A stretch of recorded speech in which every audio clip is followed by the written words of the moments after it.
Hola, ¿cómo estáis? Sed bienvenidos y bienvenidas a un nuevo directo desde mi cuenta de Instagram y desde mi canal de YouTube. Y nuevamente hoy para hablar con el maestro Vaishnava Dwarka, con quien vamos a tener el placer de hablar sobre los Yoga Sutras de Patanjali. Un tema que sin duda, pues dentro de lo que es el yoga y dentro de lo que es la práctica en general, pues de Vedanta, por ejemplo, de filosofía hindú, pues está muy presente, con lo cual vamos a profundizar y vamos pues a hacer hincapié en algunos aspectos que también consideramos que son relevantes, como el del darshana que da sostén también pues a los Yoga Sutras, como es justamente el Samkhya, entre otros aspectos. Así que os animamos a que os quedéis y que lo veáis hasta el final si lo estáis viendo en diferido. Hare Krishna, Dwarka. Hare Krishna, Daniel, ¿cómo estás? Bueno, bien, ahora ya más tranquilo que veo que estamos en directo y los problemas que teníamos al inicio han quedado así un poco, se han resuelto, vaya, estaba con nervios. No, no, todo bien, todo bien. Hay que confiar. Sí, y hoy vamos a hablar, pues esto, de los Yoga Sutras, que no deja de ser un texto milenario, dos veces milenario, si aproximadamente si lo consideramos sobre el 200 antes de Cristo, o el arco también va hasta el segundo, o sea, hasta el segundo milenio, perdón, hasta el 200 después de Cristo, con lo cual tenemos este arco, pero como digo, dos veces milenario y por lo No, tanto bueno, es un texto. si quieres puedes Sí, atrasarlo más todavía, ¿eh? sí, incluso, ¿no? O sea, Sí, claro, claro.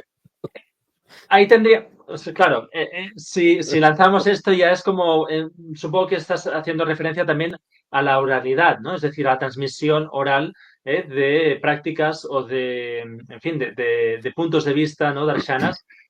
Supongo No, que lo que también pasa hace es referencia a que esto. la identidad de Patanjali, los datos biográficos de Patanjali son muy escasos y la identidad de él no está establecida en bases muy firmes. Son teorías. Bueno, si Patanjali, el que escribió los Yoga Sutras, es el mismo Patanjali que escribió el comentario a la gramática de Panini, porque si era el mismo gramático, hay quienes dicen que sí, y dicen quienes dicen que no. Eh, Incluso atrasan su existencia al siglo X antes de Cristo. O sea, hay muchas teorías y muy pocos hechos para establecer una fecha firme como en muchas de los temas relacionados con la cultura védica, el hinduismo, el yoga, en esas épocas. Entonces, o sea, ya hace 1000 años ya era muy difícil de establecer fechas y cuanto más te alejas, más difícil es porque no hay textos escritos, no hay demasiado material concreto para decir, establecer un parámetro y poder fiarnos de una información concreta. Entonces, solamente se puede especular teorías y bueno, sí, puede ser el siglo II antes de Cristo, puede ser el siglo IV antes de Cristo, en el caso de que de que no fuera el comentador de la gramática de Panini, puede ser después. Hay capítulos que se considera que fueron escritos antes, hay capítulos que se consideran, el cuarto capítulo se considera que es muy posterior, Mm. son teorías. Pero hay que dibujar una manito ahí al lado, ¿viste? Más o menos, Ya. y, y es definitivamente un texto milenario. Y ya En está. esto también nos encontramos con otros autores, ¿no? De la gran literatura universal, como Homero, por ejemplo, o bien, o tantos otros, ¿no? El mismo Cervantes, ¿no? Se dice que también, o Shakespeare mismo, es decir, ¿no? Que entramos siempre como en este tipo de ambigüedad o de tierra de nadie, en el sentido de que no se sabe si fue un solo autor, si es más de un autor, si es un autor que fue real, o sea, que vivió, o, incluso pues si es simplemente pues una agrupación como de personas que tenían este conocimiento, lo transmitieron en forma escrita bajo este nombre, ¿no? Bajo esta identidad, ¿no? Es decir, que también entramos en este aspecto muy amplio en cuanto a la autoría, ¿no? Sí, eso por un lado, y por otro lado también está el hecho de que los académicos siempre les gusta disentir y crear Claro. buscar nuevas teorías, ¿no? El Mahabharata, que bueno, no vamos a decir cuánto tiempo hace que existe porque entramos en lo mismo, ya nos dice esta afirmación. Un Muni solo se considera un Muni es un filósofo, un académico, un pensador, solo se considera un Muni si está en desacuerdo con todos los demás Munis. Ya.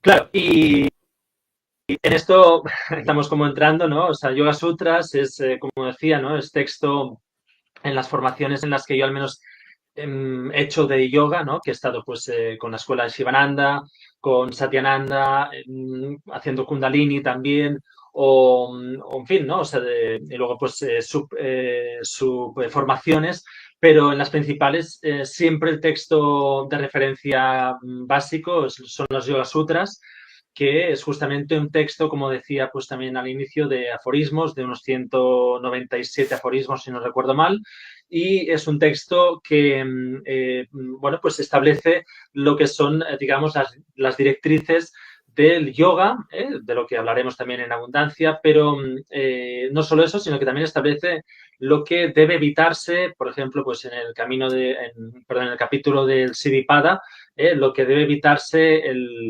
digamos, el aspirante a la autorrealización, para decirlo así plenamente en un sentido yógico, pues debe pues también asumir algunos riesgos que no son de índole menor. Sí, el Yoga Sutra es un texto fundacional del yoga. Si bien se puede inferir de que el conocimiento del yoga es anterior, o sea, Patanjali es un compilador en el Brihad Yogi Yajnavalkya Smriti Yajnavalkya afirma que Patanjali en realidad no es el originario o el creador. Él atribuye eso a Hiranyagarbha y que Patanjali fue quien recogió ese conocimiento y lo plasmó en los Yoga Sutras. Pero sin duda que es un texto fundacional, es decir, establece muchos parámetros, muchas ideas que fundamentaron el yoga. De hecho, de los 6 darshanas de filosofía védica, eh, Patanjali, el yoga de Patanjali constituye el yoga darshana. ¿No? Tú decías antes del yoga Sankhya, pero Patanjali toma la filosofía del Sankhya y le da una practicidad tan importante, tan grande, que se lo considera un darshana separado del Sankhya. Entonces, es un texto importantísimo que, bueno, ha sido comentado, interpretado a lo largo de los siglos por decenas, por cientos de sabios, tratando de profundizar en las ideas expresadas en los Yoga Sutras, porque, bueno, también es un texto muy críptico, ¿no? De hecho, al ser un sutra, sutra quiere decir aforismo, literalmente quiere decir hilo, porque son frases muy cortas, ¿no? Son aforismos. Entonces, al ser un sutra, normalmente ese tipo de textos estaban diseñados para acompañar la enseñanza del maestro al discípulo, no para extraer todo el conocimiento del sutra, porque no tiene comentarios, o sea, no viene con explicaciones detalladas o notas al pie.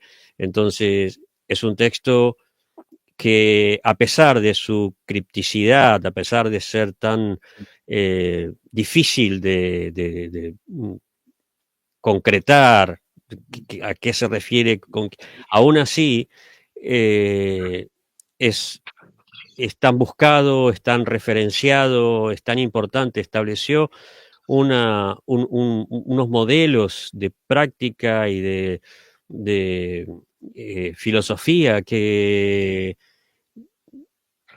no pueden faltar en ninguna enseñanza de yoga. O sea, ha sobrevivido durante miles de años y sigue siendo un texto fundamental de referencia para cualquier yogi.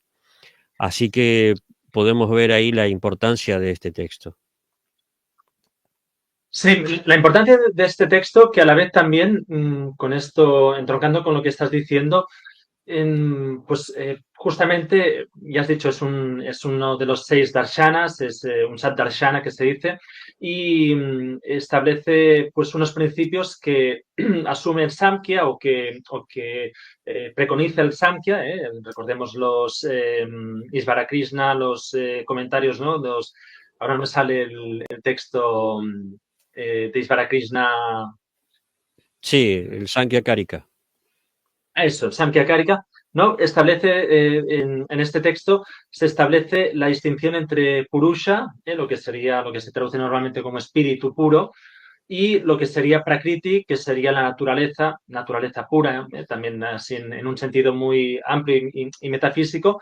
Establece esta distinción y que justamente el yoga lo que viene también a, digamos, lo que dice Patanjali, que es la práctica del yoga, es justamente la separación, ¿no? Respecto a la naturaleza para unirse a Purusha, es decir, para unirse al ser único, al ser, en fin, ¿no? A Purusha. Sería esta, ¿no? La cuestión. Sí, el objetivo es el Kaivalya. Kaivalya significa aislamiento, separación. Mm. En realidad, en ningún momento Purusha se mezcla con Prakriti porque son dos naturalezas diferentes, pero a un nivel de conciencia se identifica con Prakriti y se piensa Prakriti, se piensa materia, pero en realidad ese contacto nunca llega a producirse. Es como cuando nosotros nos miramos en el espejo, nos identificamos con Ya. el reflejo, pero en ningún momento somos espejo. Entonces, la Ujú, idea es ujú. poder recuperar esa identidad separada del espejo, ¿no? El Purusha, eh, hay que entender la diferencia entre el Sankhya y el Vedanta.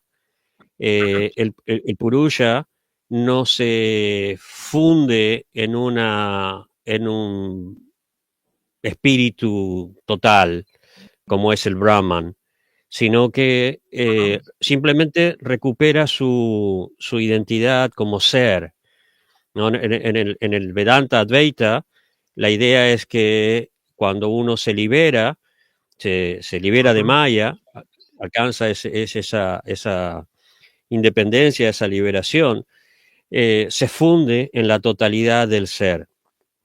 Ujú. En el Sankhya no es así. En el Sankhya hay infinidad de Purushas que están identificados con Prakriti y que, bueno, cuando se liberan, simplemente recuperan su individualidad. Esto me está haciendo pensar, por un lado, por ejemplo, tenemos las mónadas de Leibniz, ¿no? Que también establece, pues, digamos, de alguna forma, este principio en cuanto a mónada individual o mónada espiritual, ¿no? O sea, en un sentido pues, como de muchas mónadas individuales, ¿eh? Sería la Sí, conformación del universo, para decirlo así. Pero también estaba pensando en la relación, quizá, pues, la distinción, ¿no? Que parece como que una de las distinciones más importantes que se da entre el Samkhya como Darshana y el Vedanta es que el Samkhya contempla siempre el principio de las gunas. es decir, de Rajas, o Tamas, Rajas, Sattva, y luego tendríamos, Vedanta introduce un cuarto estado, que sería Turiya, que sería justamente aquel, ¿no? que de alguna forma no se identifica, o sea, reconoce su Trascendencia, eternidad. O sea, dime, dime. su trascendencia. Sí, claro, entonces, ¿no? Parece como que incluso en alguna ocasión he leído o he escuchado que de alguna forma, o sea, todo lo que son los sistemas anteriores al Vedanta, porque Vedanta, recordemos, ¿no? Que es el fin de los Vedas, es el último Darshana, pues de alguna forma es como si estuvieran preparando justamente el estadio final de Vedanta, que es el moksha, que es este estado de liberación plena, ¿no? En alguna ocasión he escuchado. Dime, dime. Eso es muy propio de los análisis occidentales, que quieren establecer correlaciones y parámetros y secuencias. No, no. En India no funciona de esa manera. O sea, eh, no hay un plan o un organigrama o un Ya, proceso. Hay muchos sabios elaborando ideas separadamente. O sea, hay líneas, sí, hay un maestro sí. enseña a otro, pero hay infinidad de líneas. Ujú. Entonces, se desarrolla el conocimiento eh, de una manera mucho más diversa, mucho más independiente. Sí, sí, hay debates, sí hay diálogos, sí hay influencias, pero el pensamiento evoluciona por sí mismo independientemente de un programa, de un plan, de un desarrollo. Eh, no, no,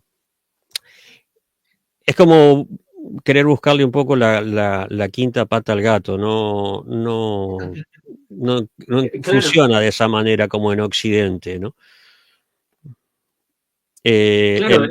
El Vedanta en realidad, si tú me dices el Vedanta es lo último, no, no es lo último en cuanto a desarrollo, es lo Ujú. último en cuanto a eh, finalidad, en relación con los Vedas. El Sankhya no tiene relación con los Vedas.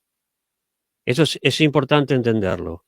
El Sankhya Pero, es un pero sistema que se pero, desarrolló independientemente de los Vedas, ¿no? pero es ortodoxo, ¿no? O Es un sea, sistema contempla. ortodoxo porque no rechaza los Vedas.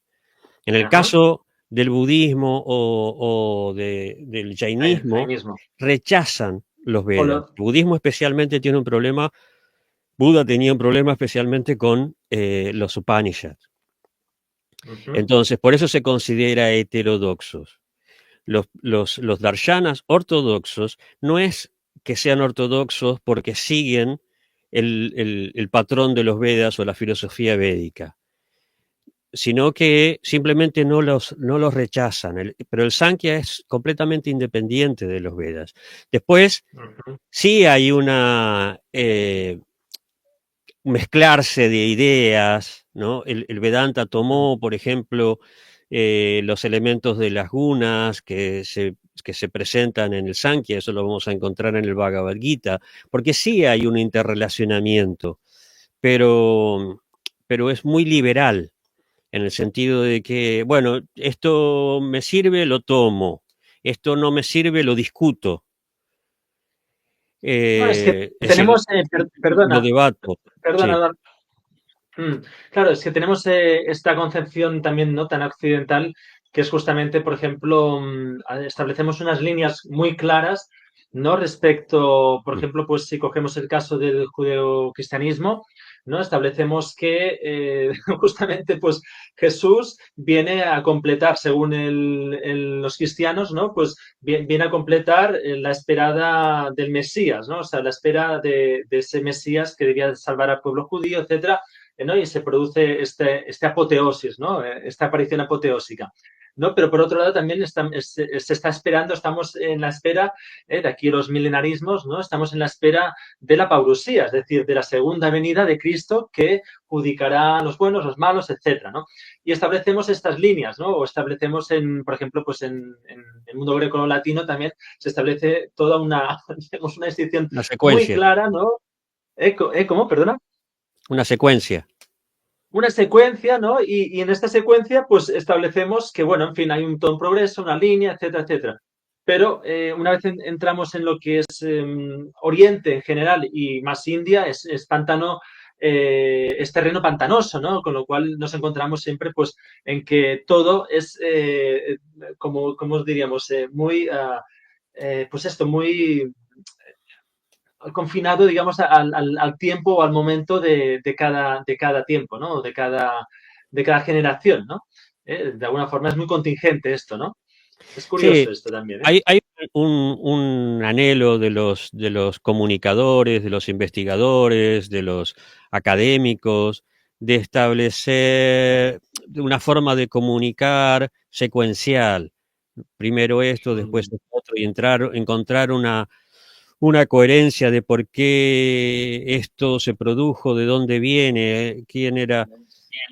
Y a veces no es posible, porque no hay una relación. Y muchas veces los estudiosos occidentales han forzado las razones o las conexiones entre una tradición y la otra, porque es más fácil comunicar o tratar de que los demás puedan entender cómo fue el desarrollo de una cultura. Pero si partimos del hecho de que, según la tradición india, este conocimiento en realidad es mucho más antiguo, no es que primero vinieron los Vedas y después vinieron los Puranas, por ejemplo, o primero vinieron las Upanishads y después entiendo. los Itihasas. Eh, Ya, Eso, digamos, en Occidente tiene mucho valor, tiene mucha importancia, pero no necesariamente es así.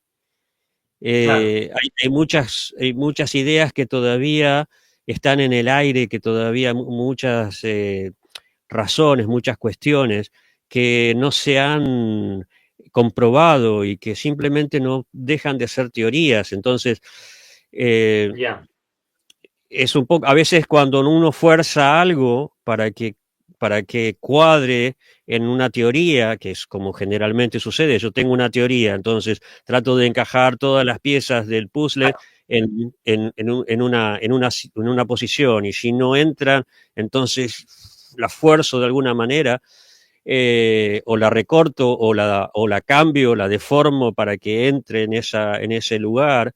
En un momento claro, el puzzle se me viene todo abajo porque no es así. O sea, yo termino haciendo una imagen que no es real. Y con claro, el hinduismo especialmente pasa eso, porque el hinduismo nunca tuvo un incentivo o una pasión por establecer fechas y momentos, y se mezcla con cuestiones mitológicas y ideas que no son muy digeribles a nivel académico, de que si no sé, esta Upanishad fue creada por Brahma o por Shiva o por Vishnu, claro. es difícil aceptar eso. Entonces, bueno, estás en terreno pantanoso. No, Sin a duda, ver, ¿no? disculpa, yo te digo esto porque yo veo que la influencia de tus lecturas en occidentales, y que suele sucederte esto, ¿no? Esto viene por esto otro y se desarrolló por esto otro, ¿no? Eh, y, y no siempre es así. A veces sí y a veces no. Entonces, como que hay que tener un poco más de amplitud, de decir, bueno, no, esto es así porque, por otra razón, no necesariamente el Vedanta viene de acá, ni el yoga viene de acá. Eh, puede haber otra fuente. Claro, sí, sí. Y ahora si entramos con más detalle con los Yoga Sutras propiamente, lo primero que podemos decir es, bueno, ya hemos estado diciendo un poco que sutra quiere decir aforismo, se traduce como aforismo, y que vendrían a ser pues los aforismos del yoga, en los que se establece de forma muy sucinta y sin interpretación, simplemente pues es el aforismo y ya está. Se establece lo que serán los pasos o digamos, el camino a través del cual el neófito o el aspirante va pasando pues, por distintos estadios o distintas etapas para alcanzar lo que sería pues esto, ¿no? La separación, el Kaivalya, el aislamiento respecto a Prakriti y de esta forma establecerse pues en Purusha, ¿no?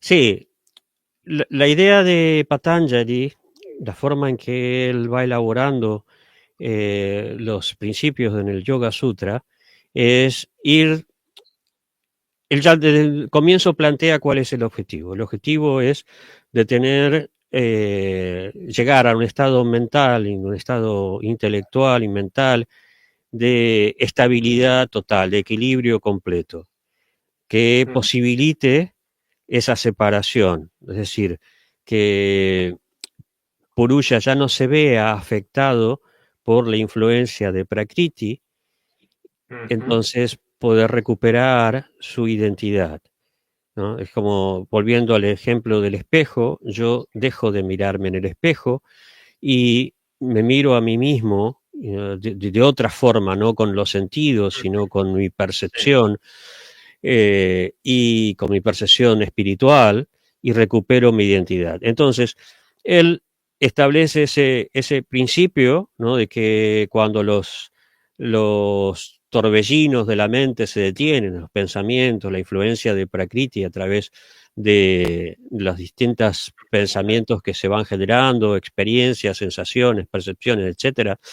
Cuando se detiene eso, él dice, entonces, el vidente, es decir, el purusha, porque el purusha es en realidad quien es consciente, es quien ve.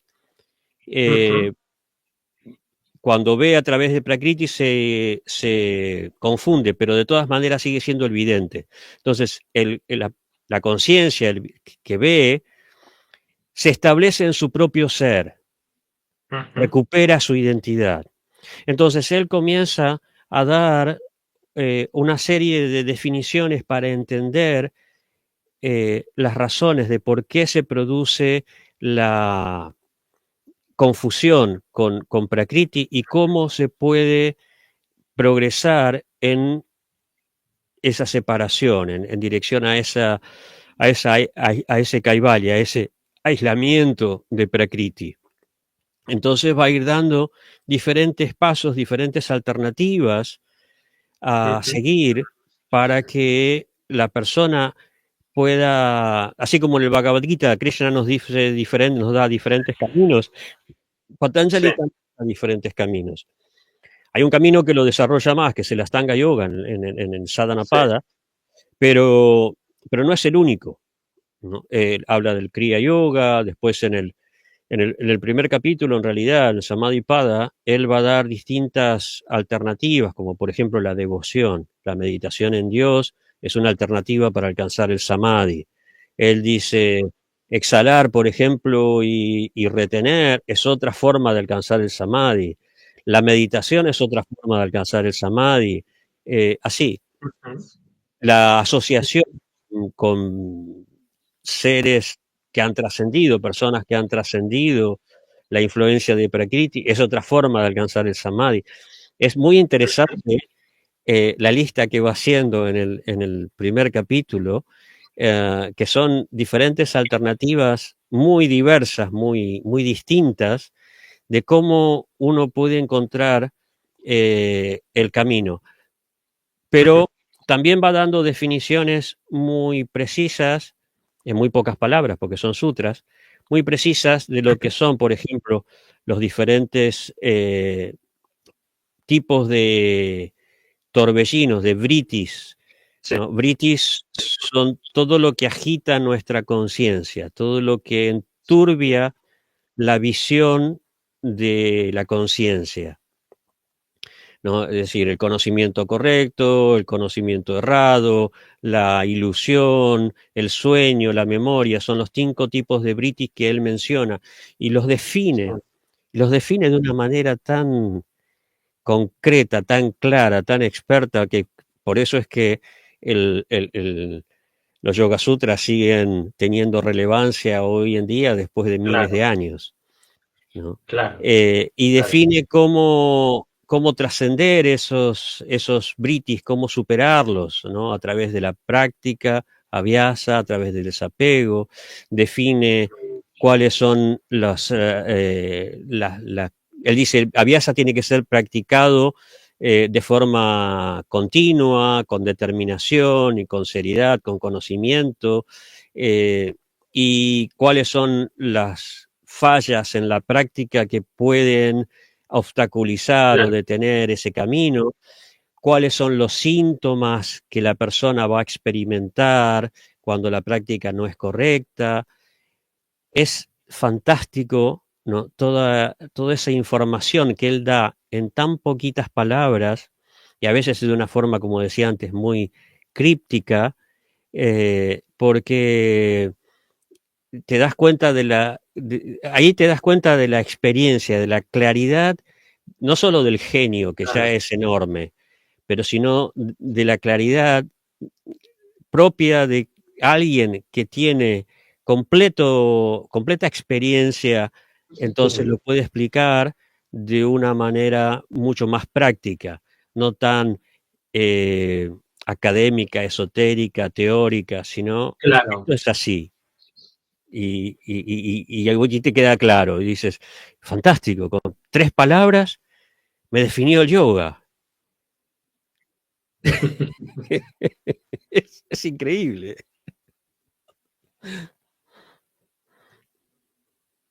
Sí, sí, sí. Sí, justamente estaba recordando uno de los títulos de los comentarios sobre los Yoga Sutras, que es de Osho, que es uno de los títulos de sus libros, que es la ciencia del alma, ¿no? Justamente los Yoga Sutras como ciencia del alma y la verdad es que uno cuando va, no deja de sorprenderse a medida que va leyendo los Yoga Sutras y la profundidad que puede uno sentir o puede uno intuir en esto, pues en 3 palabras, ¿no?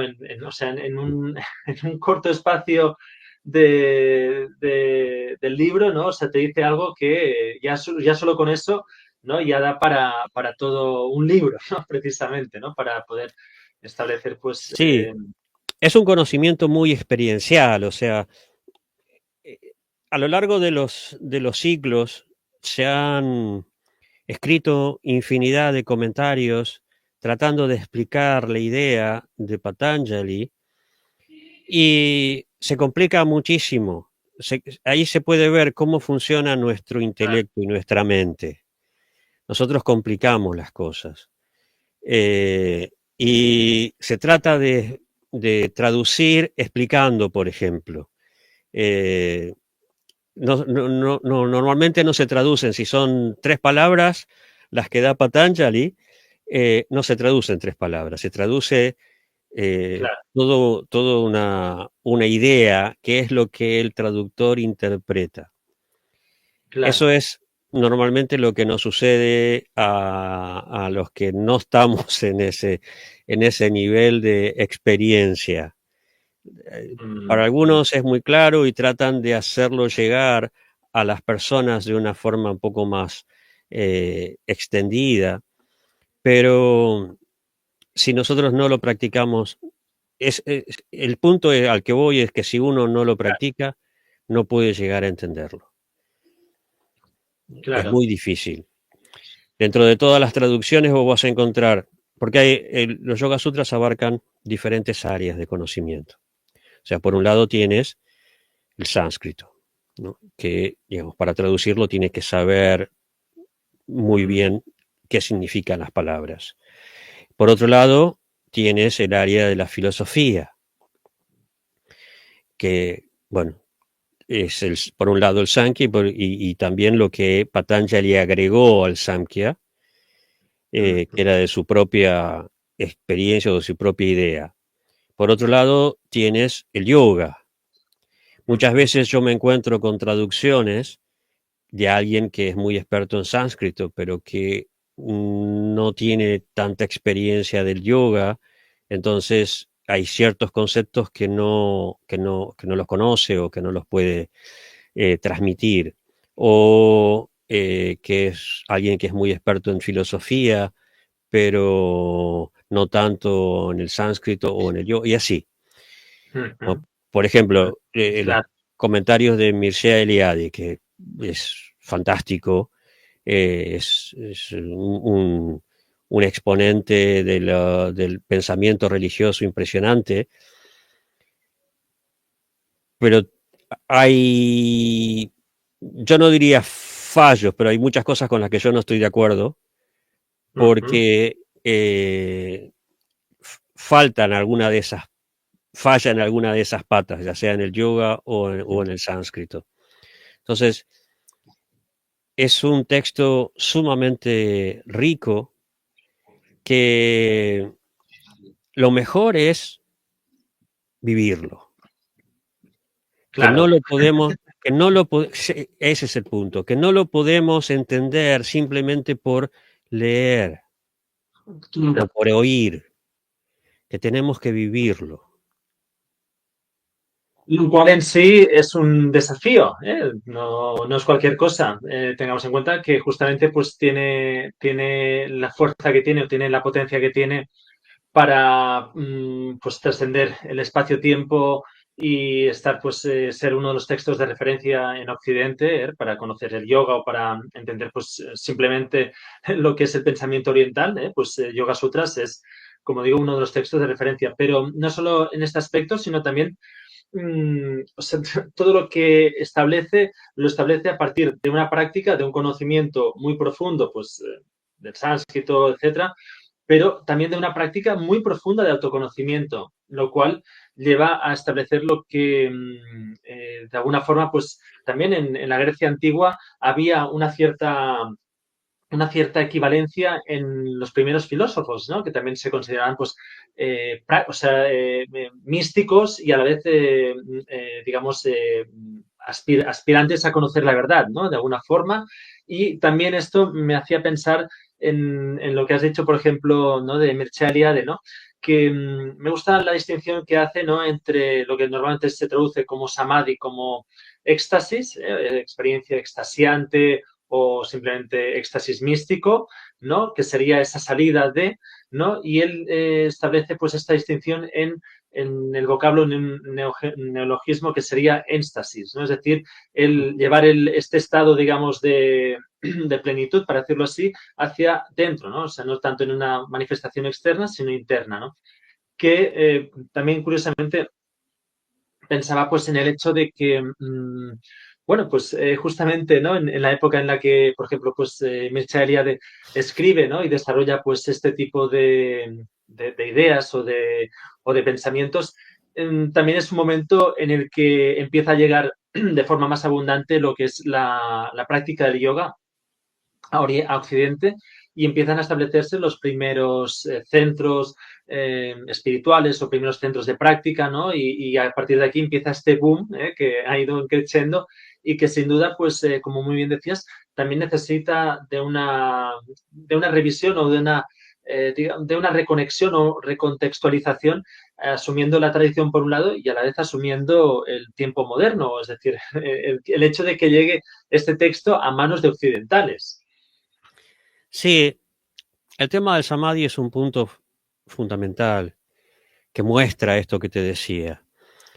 Ujú, Los estudiosos van directamente al samadhi, ¿sí? Y el ujú, samadhi es muy difícil de entender intelectualmente. Patanjali va a describir, además, no solo que el samadhi es difícil, sino que hay una gran variedad de samadhis. Hay muchos tipos de exacto. samadhis o grados de samadhi. Y si nosotros vamos directamente a eso, porque bueno, es más especial, es el objetivo, es la meta, es mucho más esotérico, etcétera, etcétera. Claro, claro. Y, y no le damos ninguna importancia a los yamas y niyamas, por ejemplo, que es lo que generalmente Ujú. sucede en la práctica Claro, de yoga. claro. Yo no sé cuánta gente que practica yoga conoce los yamas y niyamas o los practica. Es como no hay cimientos para construir una práctica. ¿Por qué Patanjali pone los yamas y niyamas? Los pone después de haber explicado lo que son las kleshas, ¿no? Lo que son los obstáculos Claro. en los inconvenientes, las causas de aflicción en la Ya, vida, eh, mundana. y cómo liberarse, de cómo superar esas kleshas, ¿no? El apego, la adversión, la ignorancia, el temor, el apego al cuerpo, el temor a la muerte, Ajá. etcétera. Muerte. Sí. Cómo superar todas las impresiones mentales, los sankaras, todo el contexto que da Patanjali. Es muy importante entender hacia dónde apunta el yoga y Claro. es decir, es como está estableciendo los fines y los objetivos, cuáles son los pasos a Ujú. seguir para llegar a ese samadhi. Sí. Entonces, él dice, bueno, empieza por unas normas de conducta, Ujú. porque si la persona no entiende la importancia de esas normas de conducta, difícilmente pueda elaborar o desarrollar su conciencia o progresar en su conciencia al punto de no solo llegar al samadhi, ¿no? Por lo menos entender el samadhi, Claro. ¿no? Si yo, por ejemplo, Claro. Ujú. no desarrollo, por decir algo no tan sensible, si yo no desarrollo austeridad, ¿no? Ujú. Paz, ¿no? Entonces, y austeridad es una parte, ¿no? Tenemos 10 llamas y Sí, sí. niyamas, es una Sí, parte. sí. Si yo no desarrollo veracidad, si Ujú. no desarrollo autocontentamiento, algo muy estoico, por ejemplo, ¿no? Eh, Ujú. si yo no cultivo esa experiencia, esa vivencia, pues me va a resultar mucho más difícil llegar a comprender lo que es el samadhi, Claro. ¿entiendes? Entonces, cuando nosotros Claro. estudiamos los Yoga Sutras, tenemos que seguir el patrón que estableció Patanjali, porque por algo lo hace de esa manera. Cuando hablamos de Astanga Yoga, de los 8 pasos, él empieza con esto. Y después, cada uno de los pasos siguientes, ahí es mucho más fácil de ver, tiene una razón de ser. Es decir, con los yamas y niyamas uno puede decir, bueno, esto es una cuestión de, no sé, Sí. de Ujú. un momento, de un tiempo, de alguien que quiere hacerlo o que no quiere hacerlo, no importa. Pero cuando empezamos con asanas, vamos a ver la secuencia de una forma muy clara, ¿no? Porque el mismo Claro. Patanjali le va a decir, cuando el asana se consigue, entonces se produce el pranayama, ¿no? Mm. Cuando Qué el bueno. pranayama se establece, ¿no? Cuando uno llega al cuarto pranayama, Ujú. al Cuarto chaturta, estadio. entonces, no, lo de Turiya es otra cosa, es un estado de conciencia que se presenta en las Upanishads. El Turiya, el cuarto estado, no es lo mismo No, que el cuarto estado no es lo mismo que el chaturta en cuanto a respiración. Eso es un estado de retención que se sí, produce sí. naturalmente. Sí, Sí, sí, no ok. hacía referencia a Turilla, ¿eh? No hacía Disculpa. referencia. Dime, dime. Eh, Entonces, cuando llegas a este cuarto estado de retención natural, sin forzar, entonces para él ese estado es tan avanzado que naturalmente se corre el velo de la ilusión, ¿no? Pero a lo que apunta es que te permite, eh, te resulta, te hace mucho más fácil la retracción de los Sí, sentidos. Cuando se retraen claro. los sentidos, entonces se puede comenzar la meditación, el dharana. Dharana, dhyana y samadhi son tres grados de introspección, de meditación cada vez más profunda. O sea, hay toda una, en esos 6 pasos últimos, hay toda una progresión que es muy clara, ¿sí? Sí. Con los yamas y niyamas quizás no sea tan claro. Así como nosotros no vemos los cimientos de una construcción, vemos las paredes, las ventanas, las puertas, los Claro. pisos, pero no vemos los cimientos. Bueno, los yamas y niyamas son los cimientos. Entonces, No, nosotros debemos seguir esa progresión que nos da Patanjali para entender lo que aparece después en el tercer capítulo y en el cuarto capítulo. Es muy importante no ir directamente al samadhi, porque ya de por sí es como, por ejemplo, lo que le pasó a Buda, ¿sí? Buda, con el tema del Atman y del Brahman que sí, aparecía en las sí. Upanishads, dijo, no, mira, esto no es lo que nos toca ahora a nosotros. A nosotros nos toca ahora el proceso, ¿sí? Eso es lo que nos interesa ahora.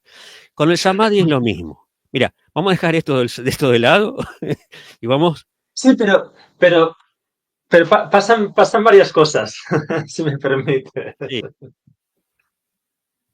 Bueno, lo primero de todo es que los Yoga Sutras empiezan con este conocido aforismo, ¿no? Que es Hatha Yoga Susashanam, ¿no? Es decir, ahora empieza el yoga, ¿eh? Ahora empieza lo que es yoga, ¿no? Y luego la segunda estrofa o el segundo sutra, ¿no? Que dice Yoga Chitta Vritti Nirodha, ¿no? Es decir, el yoga es la cesación de las fluctuaciones mentales, para decirlo así, ¿no? Pero esto, de alguna forma, simplemente es como está estableciendo, por un lado, que empieza el yoga, es decir, ahora estés haciendo lo que estés haciendo, estés con lo que estés pensando o emociones, etcétera. Ahora céntrate, o sea, ahora entramos en un espacio que es de yoga, ¿eh? O sea, yoga con todo su esplendor tal como desarrollará, ¿no? Pero es que el segundo ya te establece, o sea, ya te marca cuál es finalmente el objetivo, que es, con palabras muy, digamos, muy sencillas, que es simplemente la mente, acallarla y establecer pues un estado de atención plena o de atención en el presente, digamos como queramos. Pero es que, claro, es que los Yoga Sutras empiezan justamente con el Samadhi Pada. Es decir, es lo sí, primero que pero también. el Samadhipada es un capítulo de definiciones, no es un capítulo de práctica. El No, segundo no, claro, capítulo es de práctica. claro, claro, yo no digo lo contrario, pero a lo que me vengo a referir es que así de entrada es como que, por más que sea definiciones, establece ya lo que es, para decirlo rápido, lo que es el paraíso, ¿eh? Es decir, eso que tanto anhelamos todo ser humano, es decir, el autoconocimiento, la armonía, en fin, ¿no? Claro, luego sí que viene el sadhana, ¿no? O sea, primero te pone la miel en los labios y luego te pone, digamos, a trabajar arduamente, ¿no? O sea, que es mucho lo que de alguna forma nos sucede, sobre todo en Occidente, ¿no? Que nos dejamos iluminar y nos dejamos embaucar de alguna forma con todo lo que suena así exótico. Recuerdo este ejemplo, ¿no? Creo que era de Swami Vishnudevananda, ¿no? Un discípulo de Swami Shivananda, que estaba sí, ahora me ha venido, fue él, que estaba justamente pues difundiendo el yoga y, bueno, estableciendo escuelas, etcétera. Y en una de estas, pues le invitaron a hacer una conferencia, ¿no? Y le dijo a un amigo, le dijo, mira, haz una cosa, ponte tú el turbante y ponte, digamos, toda la parafernalia, ¿no? Con la que esperan, pues, al gurú, ¿no? Y te plantas allí, ¿no? Y hablas, pues, tú de lo que quieras y tal, ¿no? Y bueno, y en estas, pues, que la gente, pues, oh, sí, gran maestro, sí, no sé qué, ¿no? Y entonces, cuando él apareció, dijo, bueno, soy yo, Vishnu de Bananda, y si os fijáis, pues cualquiera que venga con esta apariencia, pues en fin, ¿no? Ya entráis en éxtasis, ¿no? En éxtasis divino, ¿no? Pero como decía, pues bueno, entonces establece lo que es sadhana, o sea, lo que es la práctica, que es una disciplina, no cualquier disciplina, ¿eh? No estamos hablando de ser perseverante, pues no sé, pues en aprender a conducir, por decir algo, sino que es una sadhana con todos los riesgos que conlleva, que también es importante esto, ¿no? En relación a los kleshas de los que has hablado, ¿no? Estos apegos duaga y raga, ¿no? Es decir, aversión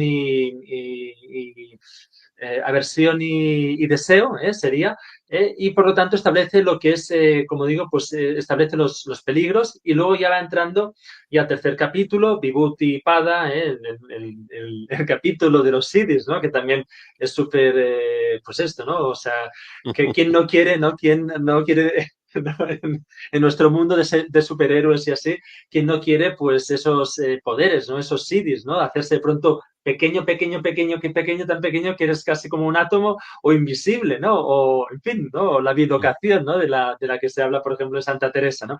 Eso, son ejemplos, ¿no? Pero luego ya entramos en el último capítulo, que es justamente el de Kaivalya, ¿no? Y ahí, bueno, es lo que decías, ¿no? Nos está preparando en cuanto a la práctica, pero no solo en cuanto a la práctica, sino también en cuanto a los peligros que conlleva la simple respiración, un simple pranayama, ¿no? Que esto, pues, es algo que cuando uno practica se da cuenta de la potencia, de la fuerza que tiene esa simple respiración que dices, bueno, si estoy respirando, a ver, si en todo momento estamos respirando. No, no, es que esa respiración está modificando, provocando, transformando, etcétera, toda una serie de mecanismos en tu interior que si no estás bien aconsejado o bien guiado, te puede llevar por derroteros de locura o no sé, simplemente pues de ver fantasmas o de deprimirte, ¿no? Como conozco a gente que le ha sucedido.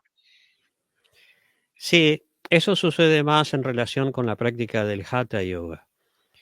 Eh, en el caso de Patanjali, la práctica que él presenta es, es tan simple que es muy inocua, porque él no da muchos detalles, en realidad no da, no da prácticamente ningún detalle de, de la práctica en sí. Él establece guías, ¿no? Cuando, por ejemplo, habla de asana, él no menciona ningún asana. Ujú, Sus comentadores mencionan asanas, pero él no menciona ningún asana. ujú, Él da dos parámetros, básicamente. ujú. Él dice, estira sukha sanam. El asana es una postura estable, estable, es decir, que puede ser mantenida durante mucho tiempo y cómoda, sukha, ¿no? Agradable, confortable, ¿no? Eh, Así como Krishna en el Bhagavad Gita también va a decir que el asana es, eh, digamos, él no define asana, sino No, que él dice cómo debe sentarse una persona, con la espalda, el cuello y la cabeza en una línea. ujú. Son dos instrucciones, dos guías que si las combinas, con la de Krishna en el Bhagavad Gita con las de Patanjali en los Yoga Sutras, es perfecto. Claro, Y son posturas para meditar. claro. Entonces, su descripción de la práctica es tan sencilla, es tan Mm, básica, que es inocua. Es decir, si vos no eh, completaste el paso previo, no vas a poder pasar al segundo paso, claro. ¿no? Por eso, bueno, por un lado decía lo de lo de los yamas y niyamas. Pero si vos, por ejemplo, no llegaste a desarrollar una postura estable y cómoda, y cuando digo estable me refiero a estar horas en una posición, no se va a producir ese pranayama. Claro. Y si vos no... fíjate que el cuarto pranayama es un pranayama que se produce naturalmente, es Sí, decir, no es algo forzado, como en el Hatha Yoga. En el Hatha Yoga puede ser algo forzado, sí, porque hay una técnica detallada que uno tiene que retener forzando. En el Yoga Sutra de Patanjali no existe eso, no puede forzar. Entonces, es el cuarto pranayama es algo natural, que vos llegaste hasta ese nivel de práctica y naturalmente se produce esa retención. mm. Sí, también hay algo interesante en esto, que justamente Hatha Yoga también se traduce no solo como el yoga de las posturas, o el yoga físico, o el yoga de la alquimia, del sol y de la luna, sino que también otra de las definiciones que podemos encontrar es también el de yoga violento, es decir, el de yoga de forzar, ¿eh? Fuerte, Claro, fuerte. ¿no? Porque pero es que de alguna forma lo que estás también la relación que establecemos con la relación entre este binomio, de alguna forma es como que tiene que plegar, ¿no? Digamos, se tiene que plegar el cuerpo para dejar, metafóricamente, para dejar descender al Sí, espíritu y de esta forma, pues esto, ¿no? También vendría a ser lo que es creo que es el quinto niyama, ¿no? Que es Ishvara, no, es el quinto de los niyamas, ¿no? De los yamas, perdón, de los yamas, sí. ¿no? Que es el de la No, entrega, de los niyamas. Ishvara Pranidhana es el de los niyamas. exacto, ¿no? Y por lo tanto es el que, esto, la entrega, la rendición a lo divino, ¿eh? De aquí también, pues, Ujú. esta idea, ¿no? Sí, lo que es peligroso, que Patanjali lo deja muy claro, son los siddhis. No porque los siddhis en sí sean peligrosos, sino porque el apego a Mm, los siddhis es peligroso. claro, Por eso Patanjali es interesante que los describe. Él dice, bueno, si tú alcanzas el estado de samadhi, sí, sí, digamos, combinas esos 3 grados de meditación, dharana, dhyana y samadhi, es decir, eso se llama samyama. sí, Cuando tú alcanzas este desarrollo, esta capacidad de absorción tal que tú meditas en una característica o en algo del mundo y desarrollas el poder de eso, eh, él da esas indicaciones para que la gente pueda entender lo poderoso, lo efectivo que es llegar a ese estado de conciencia. claro, Pero él dice después, pero esto no conviene. claro, Es decir, no es que no conviene llegar a ese estado de conciencia, no conviene fijar ese estado de mm, conciencia en objetos materiales. Ese estado de conciencia claro, tiene que aplicarse en el ser, en uno mismo, en la conciencia misma. Entonces, eso es lo que libera a uno. Lo otro es simplemente otra forma, puede ser otra forma de aprisionamiento, ujú, ¿no? En general, el sistema de Patanjali es, eh, es inocuo porque en un sentido es aburrido, claro, sí, sí, porque, bueno, es es sobrio, hacer lo mismo, es sobrio, claro, ¿no? Y por eso muchas veces van directamente al samadhi, porque es lo más, ¿no? mm, Especialmente es lo más esotérico, es lo más abstracto, es el incentivo, ¿no? Está bien, como incentivo está bien, pero hay que respetar todos los pasos. Es decir, bueno, yo quiero volverme el campeón del mundo, no sé, de ajedrez, pero eso implica que voy a tener que Mm, aprender, practicar y practicar y practicar y practicar y aprender estrategias, etcétera, etcétera. No, no puedo entender lo que siente, por ejemplo, un campeón del mundo al recibir ese premio. claro. Entonces, si yo, por ejemplo, me paro delante de, no sé quién es el campeón del mundo ahora, pero digamos, yo estoy un poco desactualizado con eso. Bueno, suponte que me encuentro Claro, claro, con Kasparov. Kasparov, Mm. por mencionar alguno, ¿no? O Bobby Eh, Fischer. o, por ejemplo, Bobby Fischer. ¿Quién lo entiende a Bobby Fischer? ¿No? O sea, es algo que escapa a la capacidad de entendimiento de la mayoría de las personas que lo han Claro. estudiado, Mm, ¿sí? Que han escrito acerca de Bobby Fischer. ¿Qué es lo que siente esta? Yo no puedo sentir lo que siente esa persona al llegar a ese nivel. No claro. puedo Mm, entender, porque no soy esa persona. Entonces, yo para entender el samadhi tengo que llegar a ese estado. Y para llegar a ese estado, tengo que pasar, ¿no?, por todos esos pasos preliminarios que Patanjali fue describiendo de manera tan clara, tan experta, tan, eh, mm. Claro. entre paréntesis podríamos decir, o entre comillas podríamos decir, aburrida, ¿no? Sobria, como dijiste vos en la mejor forma de verlo, tan sobria, ¿no? Sí, Pero que es esencial.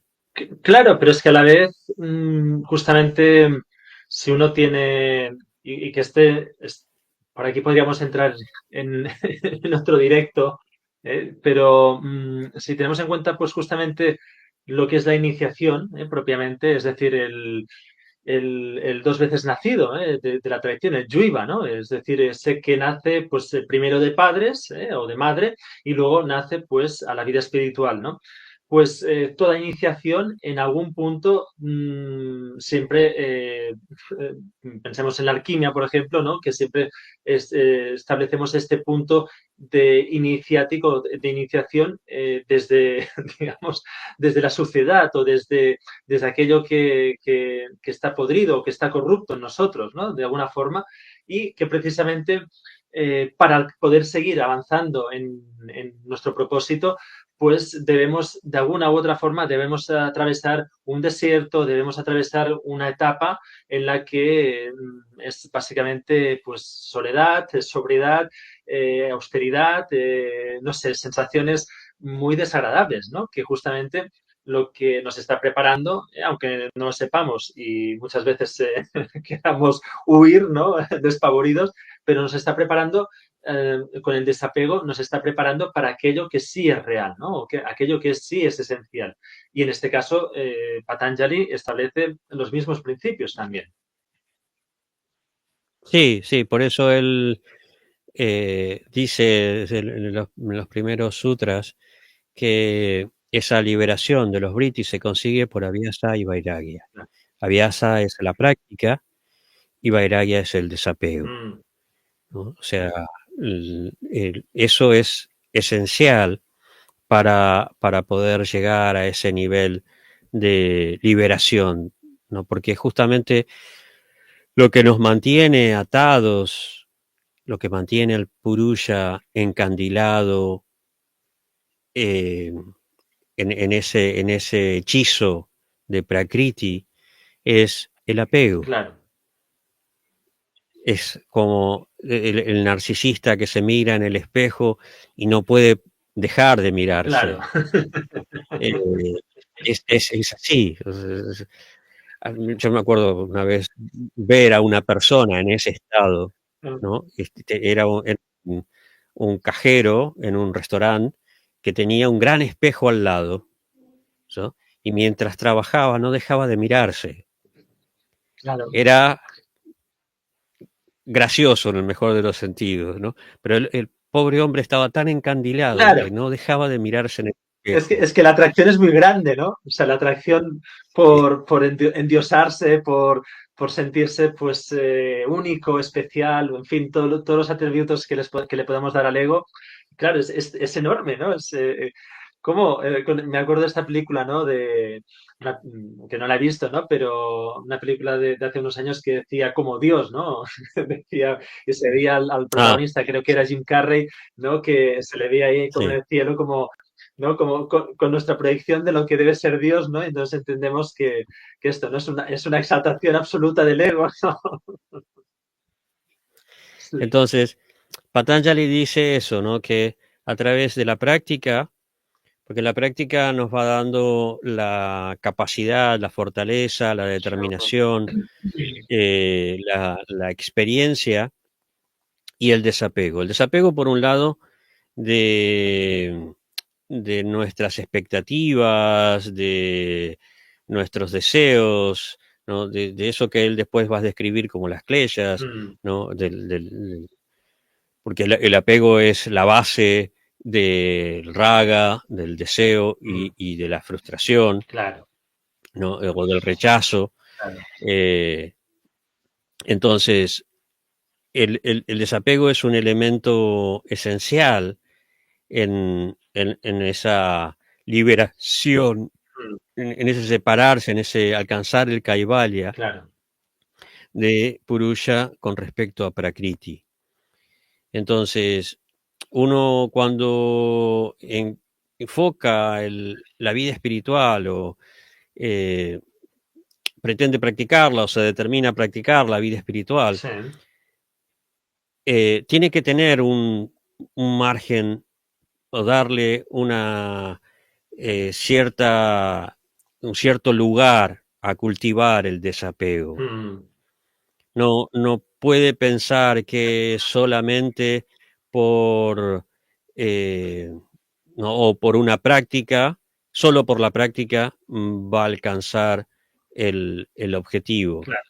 porque va a pasar lo que después Patanjali dice en el tercer capítulo, va a desarrollar poderes y se va a quedar atrapado en los poderes, por Claro, ejemplo, claro. ¿no? O se va a frustrar por no alcanzar los objetivos porque todavía estaba demasiado apegado. En fin, tiene que haber un margen en nuestra conciencia, en nuestra vida, para un lugar, darle un lugar a ese desapego, porque simplemente uno está progresando hacia una separación, Claro. ¿no? Es como si nosotros estamos demasiado apegados a una persona, ¿no? Y en un momento nos tendremos que separar, porque es ley de vida, porque es como funciona el mundo. Entonces, tenemos que cultivar un cierto grado de desapego. Entonces, Patanjali dice, bueno, estos dos elementos son fundamentales. Y es muy interesante que Krishna, cuando Arjuna le dice, cuando Krishna le describe este tipo de práctica, este tipo de yoga, y él le dice, no, este yoga que tú me estás describiendo, Krishna, es muy impráctico, es muy impráctico, porque es muy difícil de controlar la mente, es más fácil controlar el viento que controlar la mente, ¿sí? Y Krishna le va a decir, sí, es difícil, ciertamente, pero mediante abhyasa y vairagya. Krishna usa las mismas palabras, o mejor dicho, Patanjali usa las mismas palabras que Krishna, abhyasa y vairagya. Mediante la práctica y el desapego se puede conseguir. Mm, Entonces, eh, ya Arjuna nos da más o menos una pauta de lo complicado que es este camino, ¿no? O sea, los Yoga Sutras son maravillosos por la cantidad de sabiduría que claro. destilan. Derrochan una sabiduría impresionante. Pero uno tiene que estar muy determinado para seguir ese camino, Mm, ¿no? es como lo que decía en relación con los yamas y niyamas. No tienes que tener una determinación muy grande para tener una conducta moral impecable, ¿no? Jamás mentir, jamás robar, ¿no? Jamás eh, codiciar y así, ¿no? Y a través de esa determinación de seguir esos principios, lo demás, todo lo demás que viene después se vuelve muy natural, muy, mucho más posible, porque de otra forma, si no hay esa práctica, esa determinación y ese desapego, entonces, eh, bueno, simplemente entramos en otro estado, en otra Claro, dimensión dentro de la naturaleza material, dentro de este enredo. Quizás en un estado más eh, dramático. llamativo, capaz, ¿no? Más impresionante, nos volveremos, no sé, algún tipo de místico, de mago, de superhéroe, ¿no? Con poderes, ¿no? De fakir, de yogi, así, asombroso, Sí, pero seguiremos enredados en claro. esto. Sí, sí. Bueno, yo creo que podemos cerrar aquí. Duarca, ha sido como siempre un verdadero honor y placer escucharte. Ha sido intenso hoy me parece que lo ¿Cómo? normalmente, ¿Perdona? que ha sido más intenso hoy creo. Sí, hoy sí, ha sido, bueno, los temas que tocamos normalmente tienen, ya traen esto, que traen pues siempre como intentando desgranar al máximo pues cuestiones que también es verdad, que se están, no se están estableciendo, se están dando de forma cada vez pues esto, más presentes en nuestra vida, pero que muchas veces es como que va perdiendo el hilo, el sentido y recordar y volver, ¿no?, a poner énfasis en aspectos como muy básicos es importante. Mm. Yo soy un enamorado de los Yoga Sutras de Patanjali. No, no puedo decir que sea, que los cono, que, digamos, el Bhagavad Gita rige mi vida, Claro, claro. ¿sí? Entonces, eh, tengo una experiencia mucho más profunda del Bhagavad Gita, Sí, uh, pero especialmente en relación con el Bhakti, ¿no? claro. Pero los Yoga Sutras siempre me han deslumbrado, ¿no? Esa, la experiencia que transmite Patanjali, la sabiduría que transmite, la sabiduría experiencial que Mm. transmite en esas pocas palabras, me asombra completamente, o sea, me deja completamente deslumbrado, ¿no? Sí, sí. Porque es increíble que una persona pueda en 3 palabras, 4 palabras, dar conceptos tan profundos cuando nosotros normalmente necesitamos miles y aún así no logramos transmitir tanto. Bueno, ya vemos cómo está el mundo, ya vemos cómo estamos en este momento, ¿no? Que O mejor, reuniones, mejor no toquemos todo el ese mundo se tema. reúne, todo el mundo habla y todo el mundo dice por dónde deben ir las cosas, pero nadie sabe. Sí, En sí. fin, Libros y libros y libros escritos que, que lamentablemente tampoco tanta gente lee, también. eh, pero eh, eso nos da la pauta. Es como un ejemplo perfecto es Ramana Maharshi, por Ah, ejemplo, sí, sí. que no te decía nada y vos salías con la respuesta. Vos salías entendiendo todo, Sí, sí, ¿no? es así. Eso es, eso es como un ejemplo práctico de más o menos actual, porque no hace tanto que estuvo. Hay personas que dan testimonio de eso y que pueden entender cómo la sabiduría se transmite de forma muy simple, ¿no? Prabhupada solía decir pensamiento, vida simple, pensamiento elevado, Exacto. ¿no? Cuando nosotros complicamos las cosas es porque todavía no las entendimos muy bien. Tal cual. Bueno, Duarca, hemos de cerrar aquí, que tengo otro directo. Bueno, vamos a seguir. Hare Krishna, maestro. Gracias por todo. Gracias, gracias a ti. Chao. Hare